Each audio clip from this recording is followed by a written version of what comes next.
Hi, second grade scientists. It's me again. Sorry for the delay. I want to finish this book for you, but I needed to feed my baby and put him to bed. So, we are going to continue reading this book that is titled Welcome to the Desert. Okay?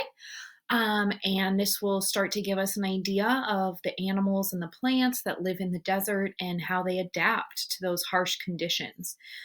Deserts can be very, very, very hot, and they can also get really, really cold. So, any plants or animals that live there have to be able to adapt. The most commonly, we know that deserts are dry. They get very little rain and have very little moisture.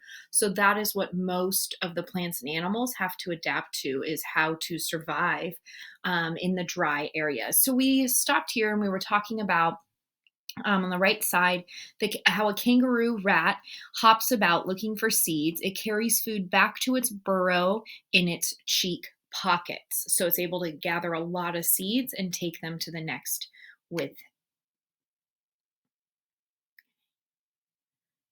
Oh, it seems to be loading very slowly. There we go.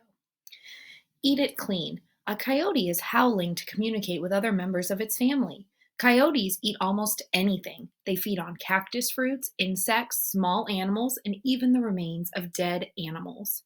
Animals such as coyotes and turkey vultures help keep the desert free from disease by eating the rotting bodies of dead animals. Ooh.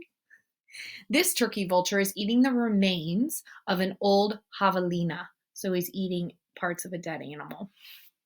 Let me just move my spot here. If it's attacked, a stink bug sprays its predators with a nasty smelling spray. Ooh.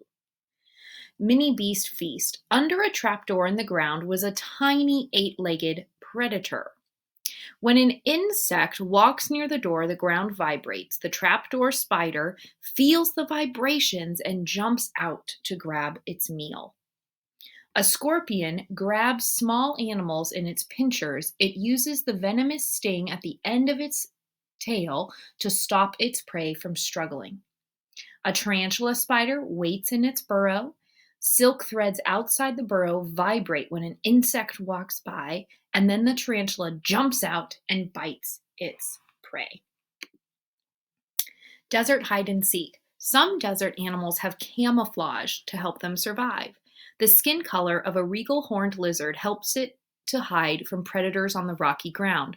Camouflage is the colors or markings that help an animal blend in with its habitat. Many desert animals are sandy colored. Baby javelinas are camouflaged to keep them safe from hunters such as coyotes.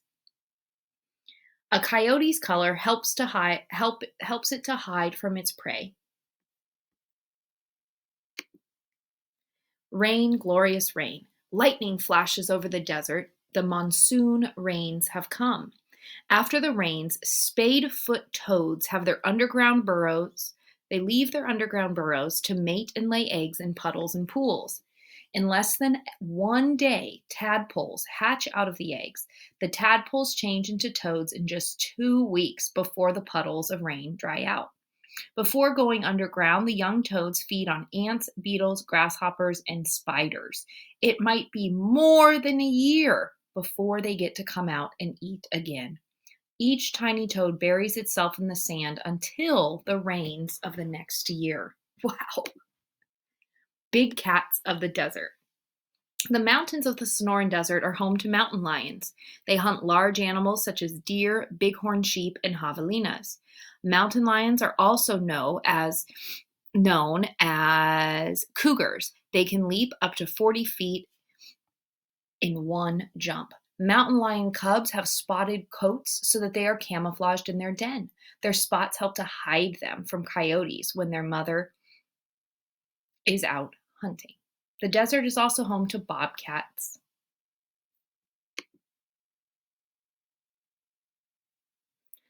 All right, guys, that's the end of the book. So we're going to stop here. And I want you to continue this research on how animals and plants adapt to living in the desert. Bye, guys.